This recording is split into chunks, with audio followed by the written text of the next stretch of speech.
चलो आओ question number 1 पे आओ, है ना। Cash book MCQ question number 1 पढ़ के सुनाओ क्या लिखा है। When a firm maintains a cash book, it need not to maintain. जब एक फर्म कैश बुक मेंटेन करती है तो क्या उसे कैश एंड बैंक अकाउंट बनाने की जरूरत पड़ती है? नहीं, तो इसका ऑप्शन होगा डी, है ना।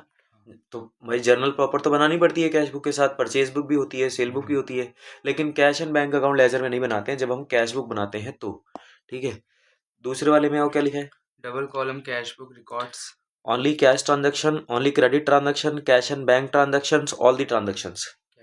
Cash and bank transaction, double column cash book में कैश एंड बैंक ट्रांजेक्शंस आती है। ठीक है, आगे क्या लिखा है।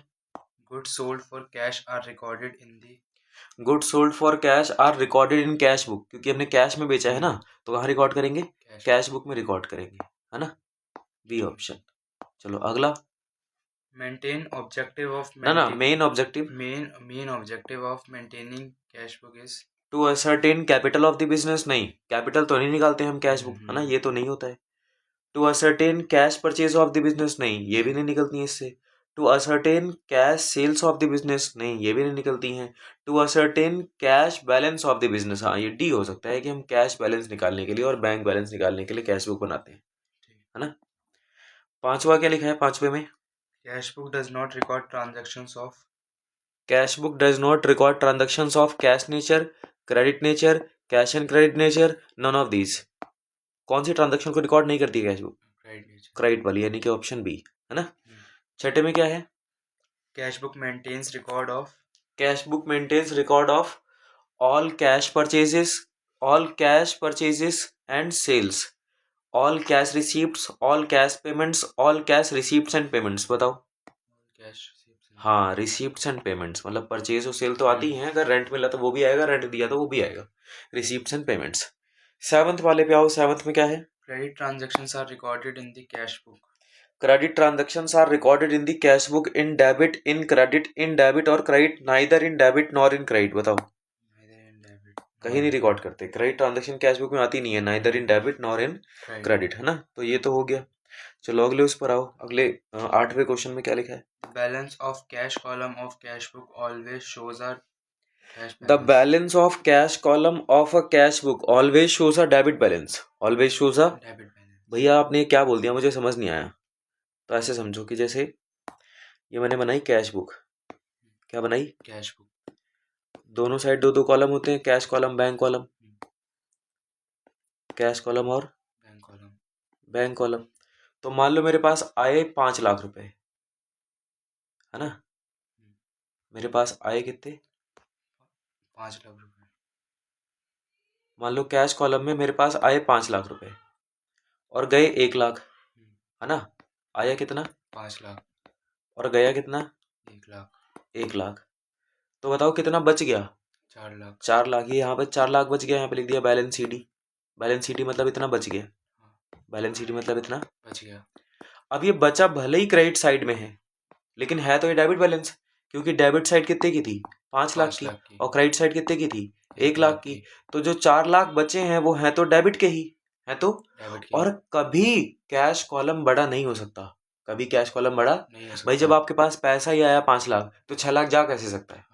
ठीक है, तो कैश बुक के हमेशा डेबिट बैलेंस होंगे या क्रेडिट बैलेंस होंगे, या दोनों हो सकते हैं, हमेशा डेबिट बैलेंस होंगे। ठीक है, लेकिन बैंक कॉलम के डेबिट बैलेंस भी हो सकते हैं और क्रेडिट, क्योंकि बैंक हमें ओवरड्राफ्ट फैसिलिटी भी देता है, बैंक हमें ओवरड्राफ्ट फैसिलिटी भी देता है। तो बताओ कैश बुक में, कौन सी बुक में, कैश किसके डेबिट बैलेंस हो सकते हैं, कैश कॉलम के. Cash column always debit balance, cash column के हमेशा क्या होंगे, डेबिट बैलेंस. लेकिन जो बैंक कॉलम होता है, कौन सा column, bank column. Bank column के डेबिट बैलेंस भी हो सकते हैं और क्रेडिट कॉलम. डेबिट और क्रेडिट दोनों बैलेंस हो सकते हैं, डेबिट और क्रेडिट दोनों बैलेंस हो सकते हैं। तो क्लियर हो गई बात। चलो फिर से आओ जरा 8वें क्वेश्चन को जरा फिर से पढ़ के सुनाओ। The balance of cash column of ये कैश कॉलम की बात कर रहा है, बैंक कॉलम की। Cash column. Cash column of the cash book always shows a debit balance, तो ऑप्शन ए, ऑप्शन ए। चलो 9th वाले में क्या लिखा है। The balance of bank column of cash book always shows a cash balance.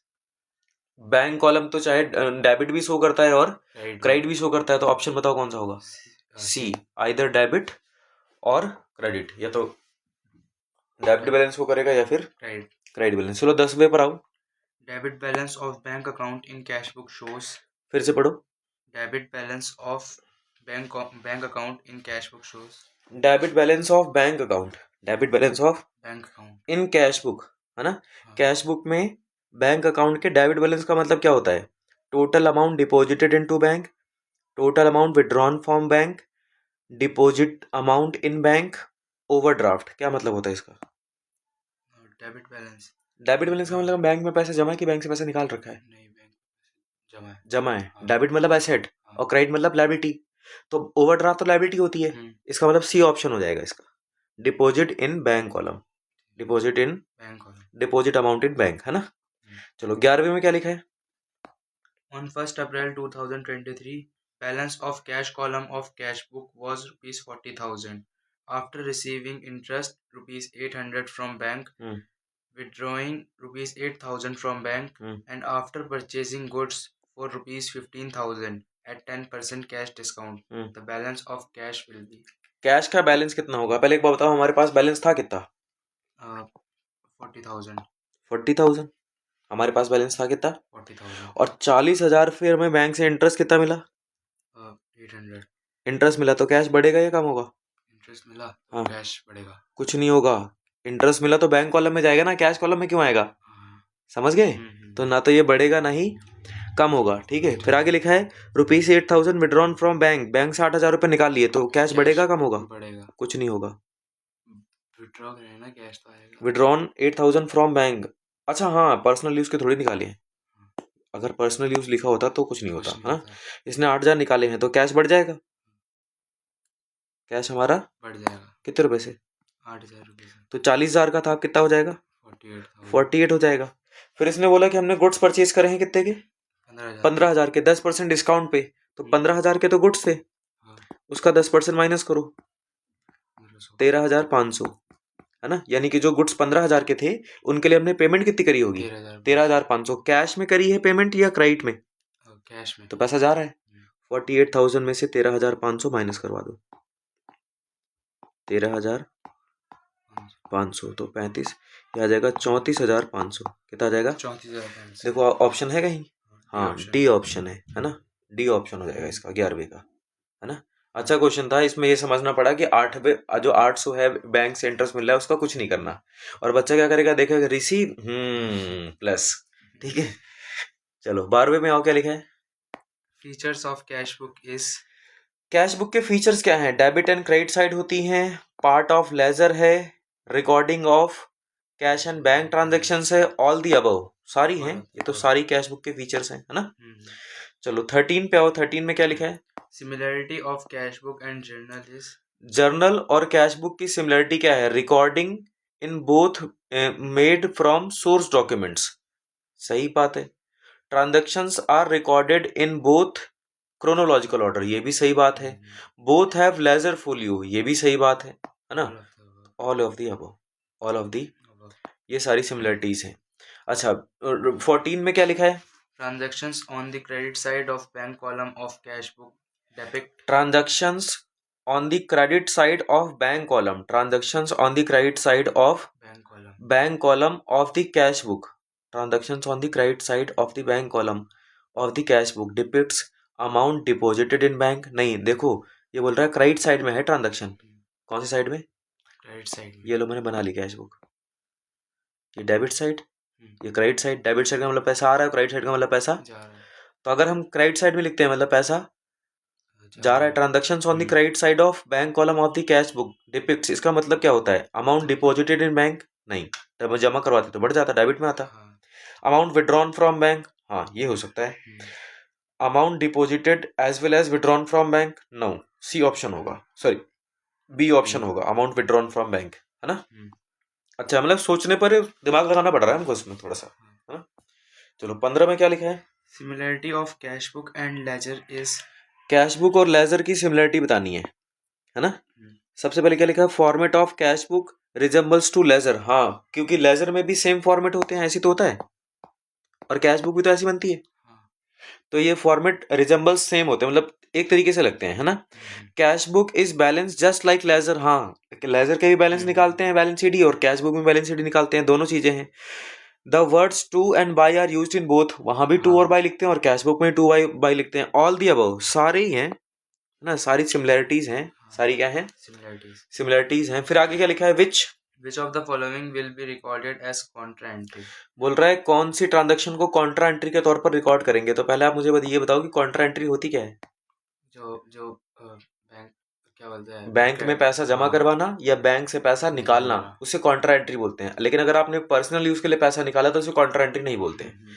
इसने बोला which of the following will be recorded, which of the following will be as contra entry. तो सबसे पहले क्या लिखा है, cash directly deposited into bank, ये तो कॉन्ट्रा एंट्री है। Payment made to creditor by cheque, ये कॉन्ट्रा एंट्री नहीं है। Cash deposited into bank, cash deposited into, नहीं पहले वाली कॉन्ट्रा एंट्री नहीं थी ना।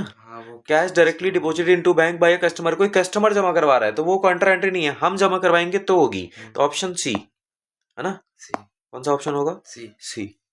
चलो आगे क्या लिखा है, a check received and deposited into bank the same day will be recorded in the cash book. अच्छा, आपको एक चेक मिला और जिस दिन आपको चेक मिला आपने उसी दिन बैंक पे जमा करवा दिया, तो कौन से कॉलम में रिकॉर्ड करोगे, कैश कॉलम में या बैंक कॉलम में।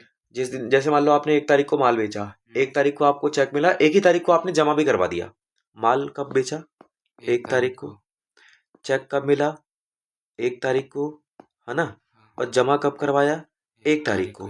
तो आपका कैश कॉलम बढ़ेगा या बैंक कॉलम, बैंक कॉलम बढ़ेगा। एक बार फिर से पढ़ ले क्वेश्चन को, अ चेक रिसीव्ड, क्या लिखा है, a cheque received and deposited into bank same day will be recorded in cash book in, कहाँ रिकॉर्ड करेंगे, cash column on the debit side, cash column on the credit side, bank column on the debit side, bank column on the credit side, कहाँ, bank column on debit side, C option है ना। 18वें में क्या लिखा है, interest allowed by bank will be recorded in the cash book, interest allowed by bank, bank ने हमें क्या दिया है, इंटरेस्ट दिया है। Interest allowed by bank will be recorded in cash book, bank ने हमें इंटरेस्ट दिया है तो हमारा बैंक बढ़ेगा या कम होगा, बढ़ेगा। तो हमारा हम क्या करेंगे, अपनी कैश बुक बनाएंगे और अपना बैंक कॉलम बढ़ा देंगे, बैंक कॉलम। तो देखो ऑप्शन क्या है, interest allowed by bank will be recorded in cash book in bank column in on debit side, bank column debit side की bank column credit side, debit side, A option हो जाएगा। चलो आगे क्या लिखा है, 19 में क्या लिखा है, when a check deposited into bank is dishonoured by bank it will be recorded in cash book. इधर देखो इस क्वेश्चन को ऐसे समझो कि हमें एक चेक मिला, जैसे मान लो ये कैश बुक है, ये कैश कॉलम है, ये बैंक कॉलम है ना, ये कैश कॉलम और ये बैंक कॉलम है। तो हमें एक चेक मिला मान लो राहुल से, किसे मिला, राहुल से, तो हम अपना बैंक बढ़ा देंगे 10,000 से। फिर बाद में जाके चेक डिसऑनर हो गया तो अपना बैंक क्या करेंगे, कम कर देंगे राहुल के नाम से। तो जब चेक डिसऑनर होता है, जब चेक क्या होता है डिसऑनर, तो कहाँ रिकॉर्ड करते हैं, बैंक कॉलम की डेबिट साइड में, क्रेडिट साइड में। इसने बोला व्हेन अ चेक, क्या बोला इसने, when a check deposited into bank is dishonoured by bank. एक हमने चेक बैंक में जमा करवाया था वो हो गया डिसऑनर, है ना। It will be recorded in cash book in bank column on debit side, bank column on credit side, कहाँ रिकॉर्ड करेंगे, bank column on credit side record करेंगे, बी ऑप्शन है ना। आगे चलो, bad debts will be recorded in cash book, bad debts को कहाँ record करेंगे भाई, बैड डेब्ट्स का मतलब पैसा मिला या डूब गया, जब पैसा डूब गया तो पैसा मिला ही नहीं, और जब पैसा मिला ही नहीं तो हम रिकॉर्ड ही क्यों करेंगे, है ना। तो bad debts will be recorded none of the above, ना कैश कॉलम में रिकॉर्ड करेंगे, ना बैंक कॉलम में रिकॉर्ड करेंगे, ना कैश कॉलम की डेबिट साइड, ना क्रेडिट साइड, डी ऑप्शन होगा, नन ऑफ द अबव, कहीं नहीं रिकॉर्ड करेंगे इसको, है ना। चलो आगे क्या लिखा है, trade discount allowed will be recorded in cash book, trade discount allowed will be recorded in cash book, trade discount तो कहीं नहीं रिकॉर्ड करते, कैश बुक में क्यों रिकॉर्ड करेंगे इसको, तो परचेज बुक कहीं नहीं आता है, बस माइनस हो जाता है ना। तो कहीं नहीं आएगा, none of the above, cash column credit side, cash column debit side, bank कहीं रिकॉर्ड नहीं करेंगे, none of the above, none of the above, है ना। मतलब बढ़िया कंफ्यूजिंग क्वेश्चन है ये, ठीक है। चलो हम कौन से क्वेश्चन पे थे, 22 हो गया था ना, नहीं होने वाला है, 22 पे आओ। हाँ पढ़ के सुनाओ क्या लिखा है। On 1st April 2023, balance of cash column of cash book was rupees 10,000. एक मिनट, 1 अप्रैल 2023 को balance of cash column of the cash book कितना है? 10,000। 10,000 हमारे पास कैश पड़ा है। हाँ। After receiving 2000 from Anil, after receiving 2000 from Anil. Anil से 2000 मिले, है ना। Giving a cheque of 3200 to Sunil, cheque दिया है, चेक से कैश पर कोई प्रभाव पड़ने वाला नहीं है, नहीं है। है ना। And making payment of wages ₹500, balance of cash कितना हो जाएगा? आप पहले बताओ, मेरे पास बैलेंस ऑफ कैश कितना था? 10,000। 10,000। इसको हटा रहा हूँ जरा। मेरे पास कैश बैलेंस कितना था? 10,000। 10,000। और 2,000 मुझे अनिल से मिल गए, तो इसमें 2,000 प्लस कर लूंगा, तो अब मेरा कैश कितना हो जाएगा? 12,000। और मैंने चेक दिया है सुनील को, लेकिन चेक देने से बैंक कम होगा, कैश थोड़ी कम होगा। तो मैं इस पे ना तो प्लस करूंगा ना ही माइनस करूंगा। And making payment of wages, wages की 500 रुपए की पेमेंट कर दी, तो जिसके पास 12,000 रुपए हो और 500 रुपए चले जाएं तो कितने बचे? 11,500। 11,500। तो 11,500 कहाँ लिखोगे? A option. समझ गए?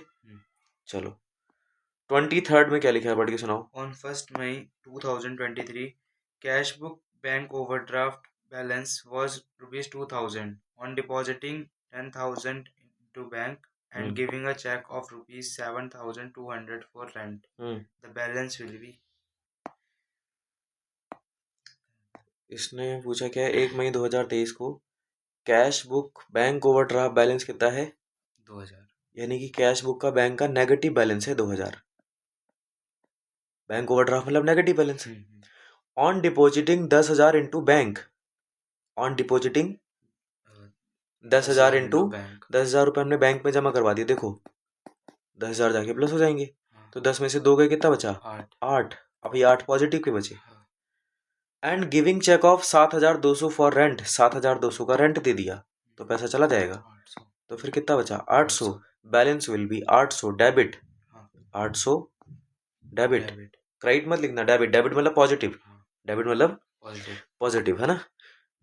मतलब एमसीक्यू में भी ये प्रैक्टिकल पूछ रहा है ना। आगे चलते हैं, 24th पे आओ। 24th में क्या लिखा है? Which of the following statements is true?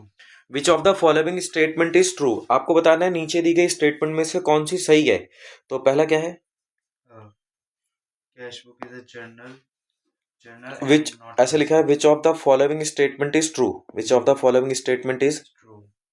Cash book is a journal not a ledger. Cash book एक जर्नल नहीं, journal, cash book journal ledger दोनों है। कैश बुक जर्नल लेजर दोनों है। Cash book is a ledger not a journal, ये भी गलत है। Cash book is both journal and laser, ये सही है, सी ऑप्शन, है ना। Cash book is neither journal not a journal, ना, सी वाला ऑप्शन चाहिए, ठीक है। 5वें पे आओ, सॉरी 25वें पे आओ। When a check received is not deposited into the bank on the same day, it is recorded in cash book in. जैसे मान लो आपको एक चेक मिला 1 तारीख को, आपको चेक कब मिला? 1 तारीख को। ये आप कैश बुक बना रहे हो, ये कैश कॉलम है, ये बैंक कॉलम है, ये कैश कॉलम और ये कैश बुक है। आपको चेक मिला 1 तारीख को, आपने जमा करवाया 5 तारीख को, रिसीव कब हुआ? 1 को, और डिपॉजिट कब किया? 5 को। तो 1 तारीख को कहाँ रिकॉर्ड करेगा, कैश कॉलम में या बैंक कॉलम में? आपको चेक मिला 1 तारीख को, रिसीव हुआ, रिसीव हुआ 1 तारीख को, रिसीव हुआ 1 तारीख को, जमा करवाया 5 तारीख को। तो मैं पूछ रहा हूँ 1 तारीख को कहाँ रिकॉर्ड करोगे? 1 तारीख को कहीं नहीं होगा। 1 तारीख को कैश बढ़ा देते हैं। अच्छा। हाँ, वो चेक हमारे लिए एक तरीके से कैश का काम करता है। किसका काम करता है? कैश का। तो जैसे मान लो 10,000 का चेक मिला 1 तारीख को, तो 1 तारीख को क्या करना, कैश कॉलम को बढ़ा देना, और जब तुम जमा करवाओगे बैंक में, जब तुम जमा कराएंगे कहाँ पे?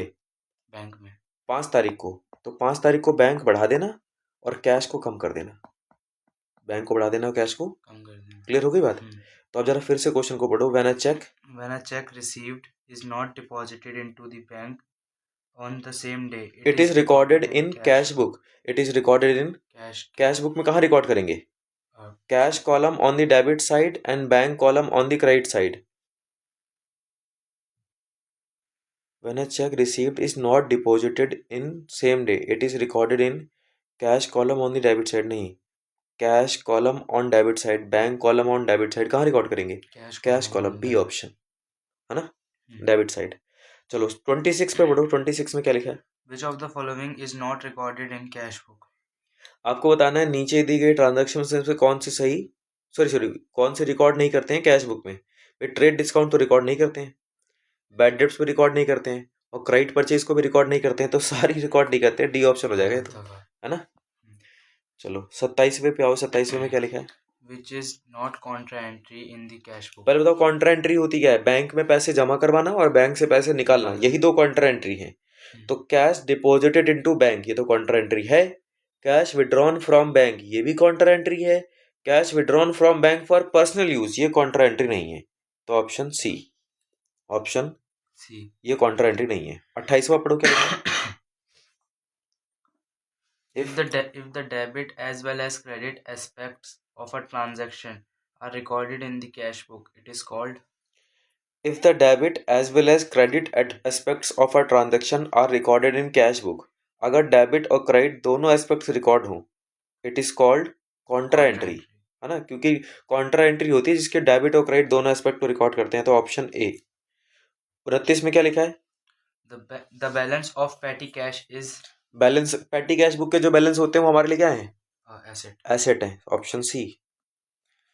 30वें में क्या लिखा है? Petty cash book is maintain to record all petty expense, all expense की all petty expense, Petty expense. कि all petty expense which are paid in cash, कि all petty cash receipts, All petty expenses which are paid in cash, है ना। तो C option हो जाएगा। कौन सा? C. फिर आगे क्या लिखा है? Which of the following is a contra entry? आपको बताना है which of the following is a Contra entry. नीचे दी गई ट्रांजैक्शन में कौन सी कॉन्ट्रा एंट्री है? कौन सी Contra entry है। पहला क्या लिखा है? अच्छा एक बात, तो कॉन्ट्रा एंट्री होती क्या है? कि बैंक पे पैसे जमा करवाना और बैंक से पैसे निकालना। तो देखो सी ऑप्शन में लिखा है कैश डिपॉजिटेड इनटू बैंक, मेरे हिसाब से तो यही कॉन्ट्रा एंट्री है। पहला ऑप्शन में था cash sale deposited into bank immediately, नहीं ये नहीं है। Cash received and deposited into bank on the same date, ये भी नहीं है ना। Customer directly deposited money in our bank account, ये भी कॉन्ट्रा एंट्री नहीं है। कैश डिपॉजिटेड इनटू बैंक, ये कॉन्ट्रा एंट्री है। 32 में क्या लिखा है? Cash book is a type of dash but can be treated as a dash of account. Cash book क्या है? सब्सिडरी बुक्स और प्रिंसिपल बुक, प्रिंसिपल बुक और सब्सिडरी बुक, सब्सिडरी बुक और subsidiary book, principal book and principal book क्या है? Cash book is a type of subsidiary book but can be treated as a principal book of account, as a principal book of. तो option A, option subsidiary books मतलब journal और principal book मतलब क्या हो जाएगा? Laser. ठीक है, आगे क्या लिखा है? Which of the following may have both debit or credit balance? भाई कैश कॉलम के तो डेबिट क्रेडिट दोनों नहीं हो सकते हैं, कैश कॉलम के तो सिर्फ डेबिट बैलेंस होते हैं। बैंक कॉलम के डेबिट और क्रेडिट दोनों बैलेंस हो सकते हैं। Only bank column of cash book, only cash column of cash book, सिर्फ बैंक कॉलम के हो सकते हैं, ऑप्शन बी, है ना। हाँ, ये 34वें में क्या लिखा है पढ़ो। Impressed amount ₹5,000। इम्प्रेस्ड अमाउंट पता है ना, कि मतलब हर महीने के शुरू में इतना देते हैं पेटी कैशियर को और फिर वो 4,000 खर्च कर देगा, अगले महीने फिर 4,000 दे देंगे उसको, है ना। Imprest amount 5,000। What will be amount of reimbursement, what will be amount of if the following expenses were incurred by the petty cashier during the month. Wages इतने पे करे हैं, टिफिन इतना पे किया है, स्मॉल रिपेयर्स इतनी पे करी हैं, जनरल एक्सपेंस इतने। पहले बताओ मेरे पास वो पेटी कैश का अमाउंट कितना है? 5,000। अब अगर उसने वेजेस पे कर दिए 1,450, है ना। टिफिन का 1,050 पे कर दिया, रिपेयर के 500 पे कर दिए और जनरल एक्सपेंस 400 पे कर दिए। जनरल एक्सपेंस 400 है ना। इन सबको मिलाऊंगा ना तो ये हो जाएगा 2,900। कितना हो जाएगा? 29। अब 5,000 में से मैंने 2,900 तो पे कर दिया, तो बचा कितना? 2,100। कितना बचा? 2100। अगले महीने के बैलेंस पेटी कैशियर के पास पहले से कितने रहेंगे? 2,100। तो हम उसको और कितने रुपए भेजेंगे? 2,900 जो उसने खर्च कर दी, जो उसने ये बोल रहा है the what will be the amount of reimbursement. Reimbursement मतलब उसको दोबारा कितने पैसे भेजेंगे? दोबारा कितने भेजेंगे? 2,900। कितने भेजेंगे? गलत लिखा दिया क्या नहीं? टोटल गलत हो गया। 1,500 और 500 2,000, 2,000 और 400 कितना होता है? 2,400, और मैंने वहां लिख दिया 2,900।